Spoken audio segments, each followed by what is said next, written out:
मुझे मौत से कोई डर नहीं लगता, लेकिन मुझे मरने की भी कोई जल्दी नहीं है, क्योंकि मरने से पहले जिंदगी में बहुत कुछ करना बाकी है। ऐसा कहना है महान और अद्भुत वैज्ञानिक स्टीफन हॉकिंग का, जिसके शरीर का कोई भी अंग काम नहीं करता। वो चल नहीं सकते, वो बोल नहीं सकते, वो कुछ कर नहीं सकते, लेकिन फिर भी जीना चाहते हैं।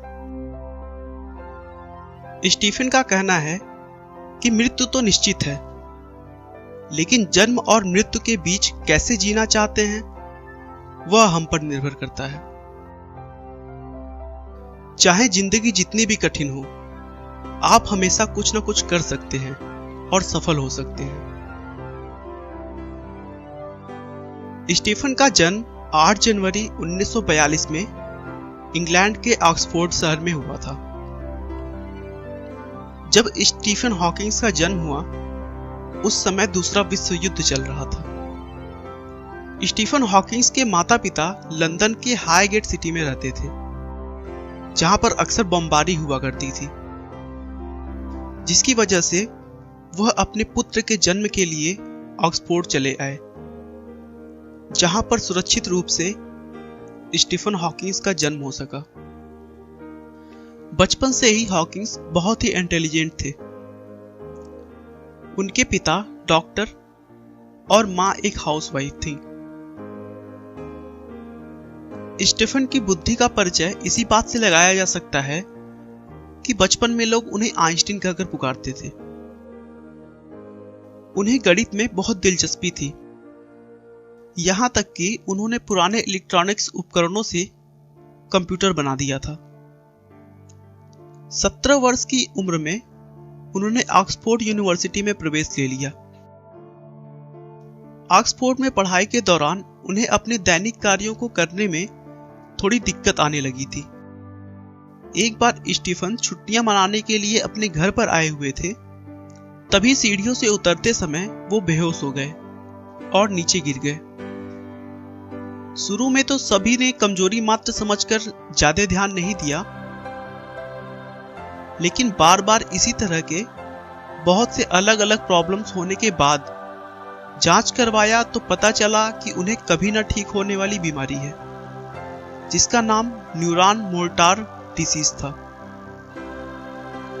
इस बीमारी में मांसपेशियों को नियंत्रित करने वाली सारी नसें धीरे धीरे काम करना बंद कर देती हैं, जिससे शरीर अपंग हो जाता है और पूरे अंग काम करना बंद कर देते हैं।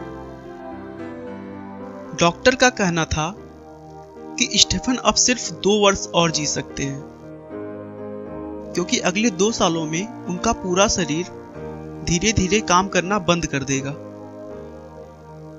स्टीफन को भी इस बात से बड़ा सदमा लगा, लेकिन उन्होंने कहा कि मैं ऐसे नहीं मर सकता, मुझे जीवन में बहुत कुछ करना तो अभी बाकी है। स्टीफन ने अपने बीमारी को दरकिनार कर तुरंत अपने वैज्ञानिक जीवन का सफर शुरू किया और अपने आप को पूरी तरह विज्ञान को समर्पित कर दिया। धीरे धीरे उनकी ख्याति पूरी दुनिया में फैलने लगी। उन्होंने अपनी बीमारी को एक वरदान के रूप में समझ लिया था, लेकिन वहीं दूसरी तरफ उनका शरीर भी उनका साथ छोड़ता चला जा रहा था। धीरे धीरे उनका बायां हिस्सा पूरा काम करना बंद कर दिया। बीमारी बढ़ने पर उन्हें व्हीलचेयर का सहारा लेना पड़ा। उनकी ये चेयर एक कंप्यूटर के साथ बनी है, जो उनके सर, उनकी आंखों और उनके हाथों के कंपन से पता लगा लेती है कि वो क्या बोलना चाह रहे हैं। धीरे धीरे स्टीफन का पूरा शरीर काम करना बंद कर दिया था, लेकिन उस बीमारी में एक प्लस पॉइंट भी था कि इस बीमारी से स्टीफन सिर्फ शारीरिक रूप से अपंग हो रहे थे, ना कि मानसिक रूप से। उसके बाद लोग यूं ही देखते चले गए और हॉकिंग्स मौत को मात पे मात दे रहे थे। उन्होंने ब्लैक होल का कॉन्सेप्ट और हॉकिंग रेडिएशन का महान विचार दुनिया को दिया।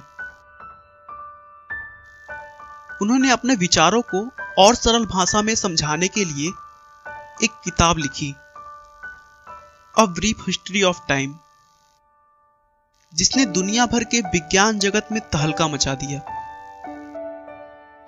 दोस्तों, स्टीफन हॉकिंग्स एक ऐसा नाम है जिन्होंने शारीरिक रूप से विकलांग होने के बावजूद अपने आत्मविश्वास के बल पर विश्व का सबसे अनूठा वैज्ञानिक बनकर दिखाया है, जो विश्व में न केवल अद्भुत लोगों बल्कि सामान्य लोगों के लिए प्रेरणा बने हैं। आपका बहुमूल्य समय देने के लिए बहुत बहुत धन्यवाद। इस वीडियो को लाइक करके आप हमारा मनोबल बढ़ा सकते हैं। मैं हर रोज एक नई इंस्पिरेशनल और मोटिवेशनल वीडियो के साथ आता हूं। दोस्तों, अगर आप हमारे वीडियो को मिस नहीं करना चाहते तो कृपया चैनल को सब्सक्राइब कर लें। आपको यह कहानी कैसी लगी हमें कमेंट करके जरूर बताएं। धन्यवाद।